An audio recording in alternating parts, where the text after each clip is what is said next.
few quick clarifications. So, for example, if we were to have a coefficient times a variable, so let's say x over here, that would be something called a term. And a group of multiple terms, it could also be one term. So something like 4x plus 3x plus 5x, this would be called an expression.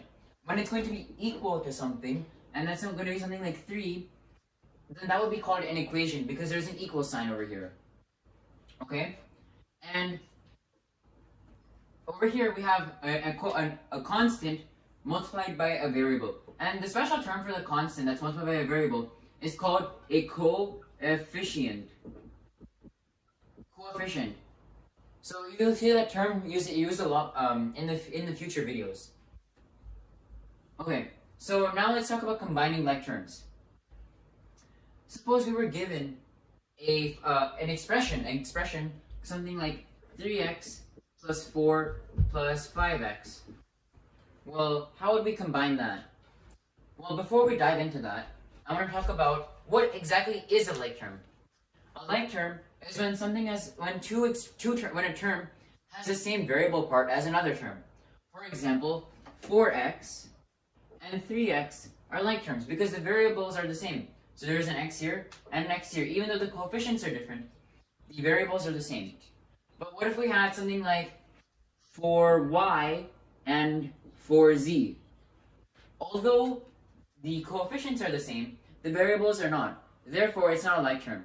And also, constants on their own can also be called a like term because there's no variable. 3 and 4 are like terms because they can be combined together. So 3 plus 4 is like 7, and they can be combined together. Okay, now let's move on to this. So the trick for combining like terms is to move all the like terms close to each other. So as we see here, it's not too big of an expression, so it's pretty easy to find the like terms.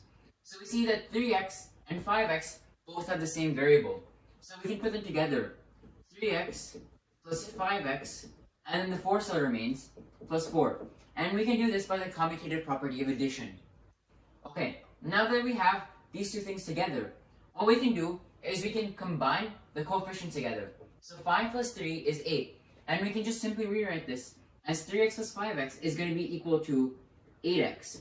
And then the 4 still remains, plus 4. But remember, we can't do anything about the 4 with the 8x because they're not like terms.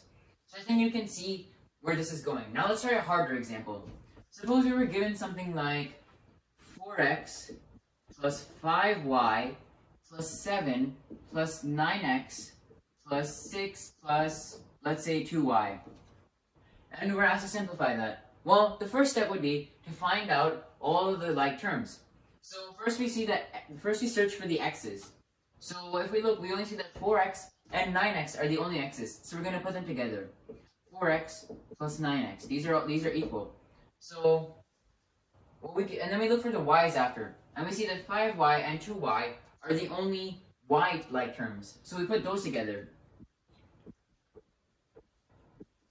And then we search for the terms with no variables. Because there's 7, and so there's a 7 and a 6. And that gives us plus 7 plus 6. Alright, so now we can evaluate this fairly easily. 4 plus 9 is 13.